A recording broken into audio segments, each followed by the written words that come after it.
श्री गणेशाय नमः। श्री जानकी वल्लभो विजयते। श्रीमद् वाल्मीकि रामायण अयोध्या कांड का 9वां सर्ग। कुब्जा के कुचक्र से केकई का कोप भवन में प्रवेश। मंत्रा के ऐसा कहने पर केकई का मुख क्रोध से तमतमा उठा। वह लंबी और गर्म सांस खींचकर उससे इस प्रकार बोली, कुब्जे, मैं श्री राम को शीघ्र ही यहाँ से वन में भेजूंगी और तुरंत ही युवराज के पद पर भरत का अभिषेक कराऊंगी। परंतु इस समय यह तो सोचो कि किस उपाय से अपना अभिष्ट साधन करूं। भरत को राज्य प्राप्त हो जाए और श्री राम उसे किसी तरह भी न पा सकें, यह काम कैसे बने। देवी के कई कैसा कहने पर पाप का मार्ग दिखाने वाली मंत्रा श्री राम के स्वार्थ पर कुठाराघात करती हुई वहां के कई से इस प्रकार बोली, कि कई नंदिनी, अच्छा अब देखो कि मैं क्या करती हूँ। तुम मेरी बात सुनो, जिससे केवल तुम्हारे पुत्र भरत ही राज्य प्राप्त करेंगे, श्री राम नहीं। केकई, क्या तुम्हें स्मरण नहीं है, या स्मरण होने पर भी मुझसे छिपा रही हो? जिसकी तुम मुझसे अनेक बार चर्चा करती रहती हो, अपने उसी प्रयोजन को तुम मुझसे सुनना चाहती हो, इसका क्या कारण है? विलासिनी, यदि मेरे ही मुख से सुनने के लिए तुम्हारा आग्रह है तो बताती हूँ, सुनो और सुनकर इसी के अनुसार कार्य करो। मंत्रा का यह वचन सुनकर केकई अच्छी तरह से बिछे हुए उस पलंग से कुछ उठकर उससे यूं बोली, मंत्रे, मुझसे वह उपाय बताओ, किस उपाय से भरत को तो राज्य मिल जाएगा, किंतु श्री राम उसे किसी तरह नहीं पा सकेंगे। देवी केकई के ऐसा कहने पर पाप का मार्ग दिखाने वाली मंत्रा श्री राम के स्वार्थ पर कुठाराघात करती हुई उस समय केकई से इस प्रकार बोली, देवी, पूर्व काल की बात है कि देवासुर संग्राम के अवसर पर राजर्षियों के साथ तुम्हारे पतिदेव तुम्हें साथ लेकर देवराज की सहायता करने के लिए गए थे। केकई राजकुमारी, दक्षिण दिशा में दंडकारण्य के भीतर वैजयंत नाम से विख्यात एक नगर है। वहाँ शंपर नाम से प्रसिद्ध एक महान असुर रहता था। वह अपनी ध्वजा में वेल मछली का चिन्ह धारण करता था और उसकी सैकड़ों मायाओं का जानकार था। देवताओं के समूह भी उसे पराजित नहीं कर पाते थे। एक बार उसने इंद्र के साथ युद्ध छेड़ दिया। उस महान संग्राम में शत विशत हुए पुरुष जब रात में थक कर सो जाते, उस समय राक्षस उन्हें उनके बिस्तर से खींच ले जाते और उन्हें मार डालते थे। उन दिनों महाभावुता राजा दशरथ ने भी वहां असुरों के साथ बड़ा भारी युद्ध किया। उस युद्ध में असुरों ने अपने अस्त्र और शस्त्रों द्वारा उनके शरीर को जर्जर कर दिया। देवी, जब राजा की चेतना लुप्त सी हो गई, उस समय सारथी का काम करती हुई तुमने अपने पति की रणभूमि से दूर हटाकर उनकी रक्षा की। जब वहां भी राक्षसों के शत्रुओं से वे घायल हो गए, तब तुमने पुनः वहां से अन्यत्र ले जाकर उनकी रक्षा की। शुभ दर्श ने इससे संतुष्ट होकर महाराज ने तुम्हें दो वरदान देने को कहा कि देवी, उस समय तुमने अपने पतिदेव से कहा, प्राणनाथ, जब मेरी इच्छा होगी तब मैं इन वरों को मांग लूंगी। उस समय उन महात्मा नरेश ने तथास्तु कहकर तुम्हारी बात मान ली।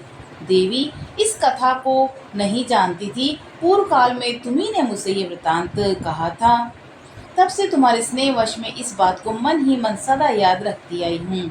तुम इन वरों के प्रभाव से स्वामी को वश में करके श्री राम के अभिषेक के आयोजन को पलट दो। तुम उन दोनों वरों को अपने स्वामी से मांगो। एक वर के द्वारा भरत का राज्याभिषेक और दूसरे के द्वारा श्री राम का 14 वर्ष का वनवास मांग लो। जब श्री राम 14 वर्ष के लिए वन में चले जाएंगे, तब उतने समय में तुम्हारे पुत्र भरत समस्त प्रजा के हृदय में अपने लिए स्नेह पैदा कर लेंगे और इस राज्य पर स्थिर हो जाएंगे। अश्वपति कुमारी, तुम इस समय मैले वस्त्र पहन लो और कौप भवन में प्रवेश कर कुपित सी होकर बिना बिस्तर के ही भूमि पर लेट जाओ। राजा आए तो उनकी ओर आंख उठाकर भी न देखो, न ही उनसे कोई बात करो। महाराज को देखते ही रोते हुई शोकमग्न हो धरती पर लौटने लगो। इसमें तनिक भी संदेह नहीं कि तुम अपने पति को सदा ही बड़ी प्यारी लग रही हो। तुम्हारे लिए महाराज आग में भी प्रवेश कर सकते हैं। वे न तो तुम्हें कुपित कर सकते हैं और न ही कुपित अवस्था में तुम्हें देख सकते हैं।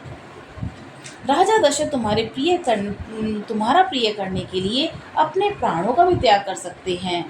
महाराज तुम्हारी किसी भी बात का टाल नहीं करेंगे। मुग्धे, तुम अपने सौभाग्य के बल का स्मरण करो। राजा दशरथ तुम्हें भुलावे में डालने के लिए मणि, मोती, स्वर्ण, भांति भांति के रत्न देने की चेष्टा करेंगे, किंतु तुम उनकी ओर मन न चलाना। महाभागे, देवासुर संग्राम के अवसर पर राजा दशरथ ने जो 2 वर दिए थे, उनका उन्हें स्मरण दिलाना। वरदान के रूप में मांगा गया वह अभिष्ट मनोरथ सिद्ध हुए बिना नहीं रह सकता। रघुकुल नंदन राजा दशरथ जब स्वयं तुम्हें धरती से उठाकर वर देने को उद्यत हो जाए, तब उन महाराज की को सत्य की शपथ दिलाकर खूब पक्का करके ही उनसे वर मांगना। वर मांगते समय कहना कि नृपश्रेष्ठ, आप श्री राम को 14 वर्षों के लिए बहुत दूर वन में भेज दीजिए और भरत को भूमंडल का राजा बनाइए। श्री राम के 14 वर्षों के लिए वन में चले जाने पर तुम्हारे पुत्र भरत का राज्य सुदृढ़ हो जाएगा और प्रजा आदि को वश में कर लेने से वहाँ उनकी जड़ें जम जाएंगी। फिर 14 वर्षों के बाद भी वे आजीवन स्थिर बने रहेंगे। देवी, तुम राजा से श्री राम के वनवास का वर अवश्य मांगो। पुत्र के लिए राज्य की कामना करने वाली कैकेयी, ऐसा करने से तुम्हारे पुत्र के सभी मनोरथ सिद्ध हो जाएंगे। इस प्रकार वनवास मिल जाने पर ये राम राम नहीं रह जाएंगे। इनका आज तो प्रभाव है, वह भविष्य में नहीं रह सकेगा और तुम्हारे भरत भी शत्रुहीन राजा होंगे। जिस समय श्री राम वन से लौटेंगे, उस समय तक तुम्हारे पुत्र भरत भीतर और बाहर से भी दृढ़मूल हो जाएंगे। उनके पास सैनिक बल का भी संग्रह हो जाएगा। जितेंद्रिय तो वह हैं ही, अपने सुहृदों के साथ रहकर दृढ़मूल भी हो जाएंगे। इस समय मेरी मान्यता के अनुसार राजा को श्री राम के राज्याभिषेक के संकल्प से हटा देने का समय आ चुका है। अतः तुम निर्भय होकर राजा को अपने वचनों में बांध लो और उन्हें श्री राम के अभिषेक के संकल्प से हटा दो। ऐसी बातें कहकर मंथरा ने कैकेयी की बुद्धि में अनर्थ को भी अर्थ रूप में जचा दिया। कैकेयी को उसकी बात पर विश्वास हो गया और वह मन ही मन बहुत प्रसन्न हुई। यद्यपि वह समझदार थी, तो भी कुबरी के कहने से नादान बालिका की तरह कुमार्ग पर चली गई, अनुचित काम करने को तैयार हो गई। उसे मंथरा की बुद्धि पर बड़ा आश्चर्य हुआ और वह उससे इस प्रकार बोली, हित की बात बताने में कुशल कुब्जे, तू एक श्रेष्ठ स्त्री है, मैं तेरी बुद्धि की अवहेलना नहीं करूंगी। बुद्धि के द्वारा किसी कार्य का निश्चय करने में तू इस पृथ्वी पर सभी उपजाओं में उत्तम है। केवल तू ही मेरी हितैषिणी है और सदा सावधान रहकर मेरा कार्य सिद्ध करने में लगी रहती है। कुब्जे, यदि तू न होती तो राजा जो षड्यंत्र रचना चाहते हैं वह कदापि मेरी समझ में नहीं आता। तेरे सिवा जितनी कुब्जाएं हैं वे बेडोल शरीर वाली, टेढ़ी मेढ़ी और बड़ी पापिनी होती हैं। तू तो वायु के द्वारा झुकाई हुई कमलिनी के भांति कुछ झुकी हुई होने पर भी देखने में प्रिय सुंदर है। तेरा वक्षस्थल कुब्जता के दोष से व्याप्त है, अतः कंधों तक ऊंचा दिखाई देता है। वक्षस्थल से नीचे सुंदर नाभि से युक्त जो उदर है, मानो वक्षस्थल की ऊंचाई देखकर लज्जित सा हो गया है, इसीलिए शांत कृष्ण प्रतीत होता है। तेरा जघन विस्तृत है और दोनों स्तन सुंदर स्थूल हैं।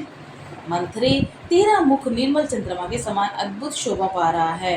करगनी की लड़ियों से विभूषित तेरी कटिका अग्रभाग बहुत ही स्वच्छ और रोमादी से रहित है। मंथरे, तेरी पिंडलियां परस्पर अधिक सटी हुई और दोनों पैर बड़े बड़े हैं। तू विशाल जांघों से सुशोभित है और शोभने जब तू रेशमी साड़ी पहनकर मेरे आगे आगे चलती है, तब तेरी बड़ी शोभा होती है। असुर राज शंबर को जिन सहस्त्रों मायाओं का ज्ञान है, वे सब तेरे हृदय में स्थित है। इनके अलावा भी तू हजारों प्रकार की मायाएं जानती है। इन मायाओं का समुदाय ही तेरा ये सबसे बड़ा कुबड़ है, जो रथ के अग्रभाग के समान बड़ा है। इसी में तेरी मति, स्मृति, बुद्धि, राजनीति, नाना प्रकार की मायाएं निवास करती हैं। सुंदरी कुब्जे, यदि भरत का राज्याभिषेक हुआ और श्री राम वन को चले गए, तो मैं सफल मनोरथ एवं संतुष्ट होकर अच्छी जाति के खूब तपाए हुए सोने की बनी हुई सुंदर स्वर्ण माला तेरे इस कुबड़ को पहनाऊंगी और इस पर चंदन का लेप लगवाऊंगी। कुब्जे, तेरे ललाट पर सुंदर और विचित्र सोने का टीका लगवा दूंगी और बहुत से सुंदर आभूषण और 2 उत्तम वस्त्र, लहंगा और दुपट्टा धारण करके देवांगना के समान विचरण करेगी। चंद्रमा से होड़ लगाने वाले अपने मनोहर मुख द्वारा तू ऐसी सुंदर लगेगी कि तेरा मुख की कोई समता नहीं रह जाएगी। शत्रुओं के बीच में अपने सौभाग्य पर गर्व करती हुई तू सर्वश्रेष्ठ स्थान प्राप्त कर लेगी। जैसे तू सदा मेरे चरणों की सेवा किया करती है, उसी प्रकार समस्त आभूषणों से विभूषित बहुत सी कुब्जाएं तुझ कुब्जा के चरणों की सदा परिचर्या किया करेंगी। जब इस प्रकार कुब्जा की प्रशंसा की गई, तब उसने वेदी पर प्रज्वलित अग्निशिखा के समान शुभ्र सैया पर शयन करने वाली केकई से इस प्रकार कहा, कल्याणी, नदी का पानी निकल जाने पर उसके लिए बांध नहीं बांधा जाता। यदि राम का अभिषेक हो गया तो तुम्हारा वर मांगना व्यर्थ होगा। अतः बातों में समय न बिताओ, जल्दी उठो और अपना कल्याण करो। को भवन में जाके राजा को अपनी अवस्था का परिचय दो। मंत्रा की इस प्रकार प्रोत्साहन देने पर सौभाग्य के मत से गर्व करने वाली विशाल लोचना सुंदर की गई देवी उसके साथ ही को भवन में जाकर लाखों की लागत के मोतियों के हार और दूसरे दूसरे सुंदर बहुमूल्य आभूषणों को अपने शरीर से उतार उतार कर फेंकने लगी।